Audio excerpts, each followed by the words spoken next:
Azatlygyň habarçysy soňky günler ýurdun köpçülik yerlerini, awtobus duralgalaryny we ýolagçy awtobuslarynyň üstünde taksilerde öýdary sökütdeş bolýan adamlaryň esasan Orsiýetde bir ýetkinjek tarapyndan pyçaklanyp öldürilen Täjikistanly çaga bolan gynanjyny bildirýändigini, Rus mektebinde bolan wakany wagçylyk hökmünde häsiýetlendirýänleriň hem az därligini habar berýär. Balkanabatda IMO Telegram gruppalarında Kabiljonuň maskalasyna maddi kömek üçin pul toplaýarlar we toplanan teristäni onuň maskalasyna uğratmagyň ýollaryny gözleýärler. Dep habarçymyz 23 dekabrda ýazdy. Olal habar berilýär. Moskwa oblastynyň Gorki Ikowasyndaky mektebiň bir okuwçysy mektebe pyçakly gelip 16 dekabr güni ýerden beýleki okuwçylara hüjüm etdi. Ol mektep gorugçysynyň ýüzünde buruş tepip onu pyçaklady we soňra 10 ýaşly okuwça Täjikistanly Kobiljon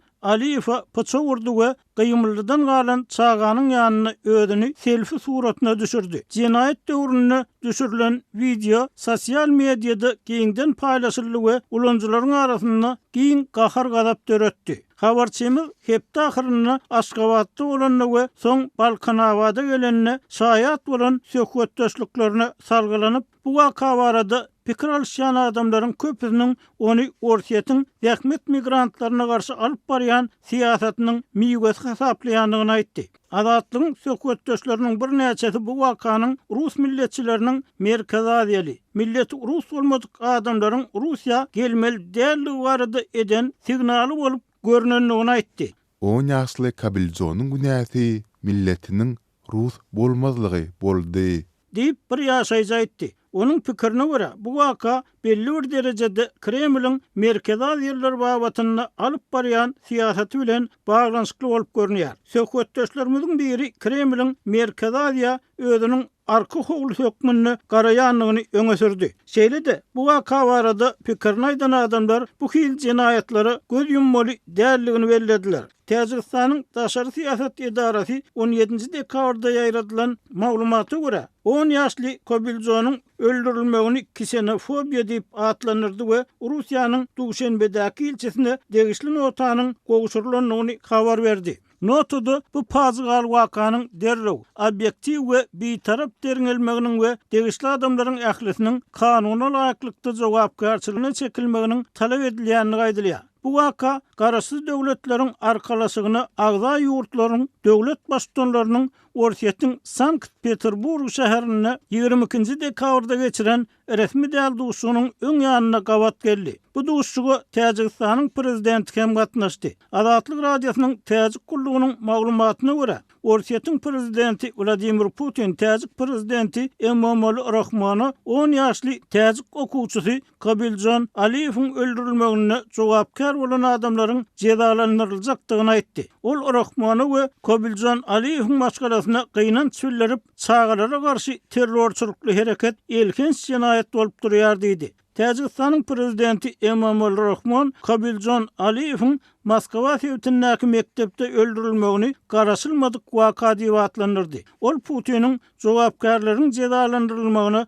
gödäwçilik etmegine umyt baglaýanlygyny hem sözüne goşdy. Maglumat üçin aýtsak 2024-nji ýylyň mart aýynda Moskwada Krokus City sowda merkezinde bolan ganly terror hüjümünden soň Orsiýetde işleýän orta ýyl migrantlar edilýän milletparazlyk basyşlary goýuşlandy. Ikinji tarapdan Russiýanyň Ukrainada alyp barýan uruşy bilen baglykda Orsiýete gelýän Merkez Aziýalylaryň Rus goşunlarynyň hataryna uruşa çekilmek ähtimallygynyň hem köpelenligi öňe sürilýär. Moskwa şäheriniň Odinsowy etrafyndaky mektepde 15 ýaşly Rus ýetkinjigi Timofey K tarapyndan edilen hüjüm netijesinde ýogalan Kabiljonyň ölümi bilen bagly waka Täjik jemgyýetinde we onuň daşyna köp adamda gahar gadap döretdi. Türkmenistanyň döwlet eýçiliginiň häkimet adatça bu hil habarlary çap etmeýär. Şol sanda türkmen raýatlarynyň daşary ýurtlarda sedewar bolýan kynçylyklary barada hem maglumat bermeýär. Emma muňa garamazdan sosial mediada edilýän gurrunlardan habarçylarymyzyň berýän maglumatlarynyň çen tutulsa türkmen raýatlary soňky bir ýylyň dowamyna ýurt içinde we daşynda bolýan dürli wakalary öz reaksiýalaryny bildirmäge, pikirlerini aýtmaga barha köp synanşyk edýärler. Şol wagtda söhbetdeşlerimizin käbiri Türkmenistanyny eklenç etmek kynçylyklarynyň arasynda soňky 10 ýyllarda daşary ýurtlarda bolýan wakalar bilen asla gyzyklanmayan adamlaryň juda köpelendigini öňe sürýär. Azatlyk bu ýagdaýlary ýurt içinde ýerine görüp resmiler bilen gürleşip anyk bir netije çykaryp bilmeýär.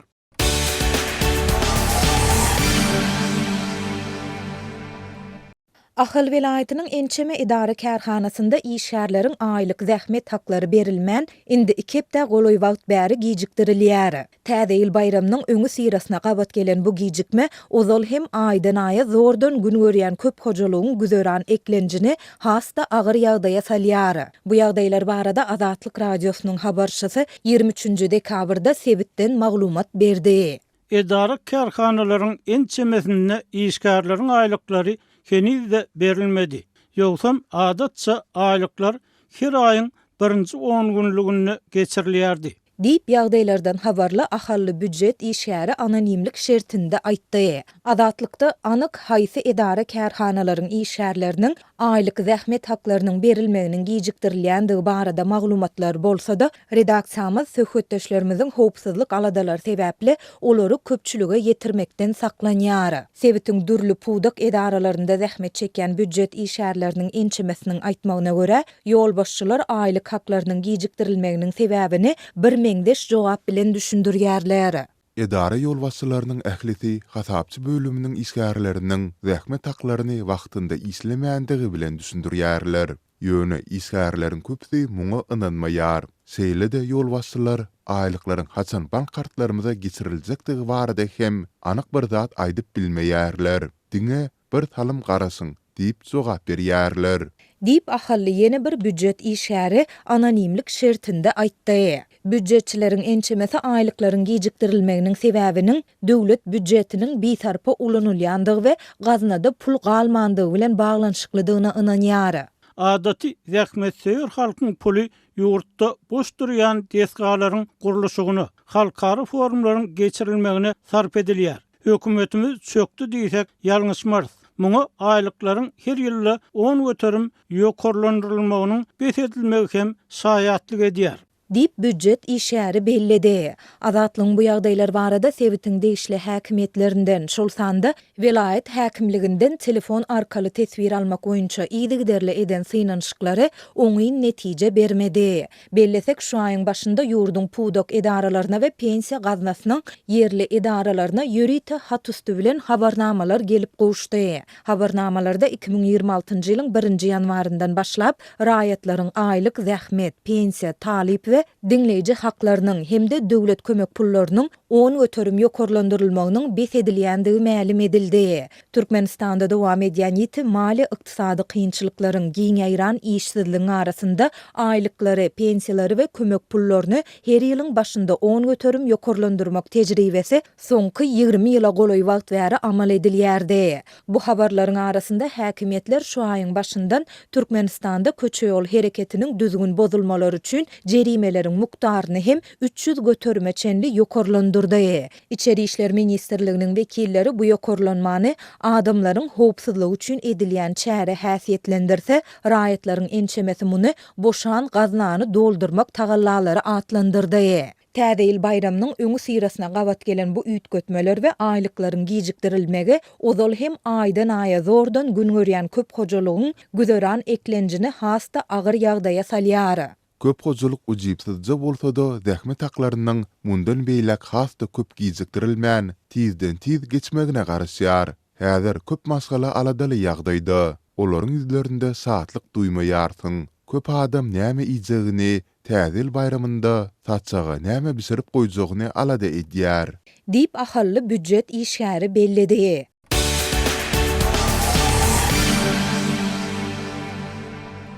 Moskwada awtouloň partadylmagy netijesinde Russiýanyň ýaragly güýçleriniň ýokary derejeli generallarynyň biri helak boldy. Bu Kremlin Ukrainada 4 ýyl töweregi ozal baslan dogly gowrumly çözüsünden bäri harby resmiýetlere we ursy goldaýan saxtlara garşy amala aşyrylan hüjümleriň nowatdaky boldy. Russiýanyň Derňew komiteti 22 dekabr ýerden ýaýradan beýanatynda Rus paýtagtynyň eteklerindäki köçeleriň birinde avtoulygyň asagyna goýulan partlaýjy enzamyň ýarlandygyny aýtdy. Beýanatda Russiýanyň ýaragly güýçleriniň başdabynyň amaly operativ taýýarlyk müdürliginiň başlygy general-leytenant Fanil Sarvarowyň partlama zerarly alan sketleriniň netijesinde ölendigi nykdalýar. Russiýanyň çäginde ýokary derejeli saxtlaryň öldürilmegi bilen bagly bir näçe şuňa meňde süjümleriň jogapkärçiligini öz üstüne alan Ukrainanyň harby aňtawgullygy bu waka boýunça Azatlyk radiosynyň towalaryna bada-bat tesbir bermedi. Rus dilindäki bazı telegram kanaly Sarvarowy alyp barýan awtoulygyň partlamazdan öň gyzga ağırlyk geçendigini habar berdi. Derňew komitetiniň wakanyň bolan ýerinden çap eden videosunda güýçli zeper ýeten ak renkli awtoulygyň beýleki uluglaryň arasynda durandygyny görse bolýar. Komitet bu waka boýunça bombany Ukrain ýürüýti gullyklarynyň goýun bolmagynyň mümkindigi baradaky ähtimallaryň hem seljerilýändigini aýtdy. 56 ýaşly Sarvarow öň Çeçenistanda gozalançylara garşy töwüşlere hem-de 2015-2016 ýyllarda Siriýadaky Rus harby operasiýalaryna gatnaşypdy. Ol 2024-nji ýylda Russiýanyň prezidenti Vladimir Putin tarapyndan general-leytenant derejesine göterildi. Proýekt derňewçi toporunyň maglumatyna görä Sarvarow Ukrainadaky ursa hem gatnaşypdyr. Sarvarowyň helak bolmagy soňky aýlarda ýokary derejeli Rus harby ýolbaşçylarynyň janyna kast edilmegi bilen bagly hadisalaryň ýene biri boldy. Aprelde general-leytenant Yaroslav Moskalik Moskwanyň eteginde ýörep barýan mahaly köçäniň gyrasynda goýulan bir awtoulygyň partlamagy netijesinde helak bolupdy. Rus prokurorlary bu helakçylikli partlama bilen baglylykda bir adama aýyplama bildirdi we onuň Ukrain aňtawgullukları tarapyndan hakyna tutulandygyny öňe sürdi. 2024-nji ýylyň dekabr aýynda general-leytenant Igor Krylov Moskwadaky öýüniň girelesinden çykan mahaly piýadalar üçin ýodada duran elektrik samakatyna ýerleşdirilen bombanyň partlamagy netijesinde ýoguldy. Krylov Russiýanyň ýadyra, himiki we biologiki hüjümlerden gorunuş boýunça harby bölüminiň ýolbaşçydy. Rus resmiýetleri sol partlamanyň hem arkasynda Ukrainanyň durandygyny öňe süripdi.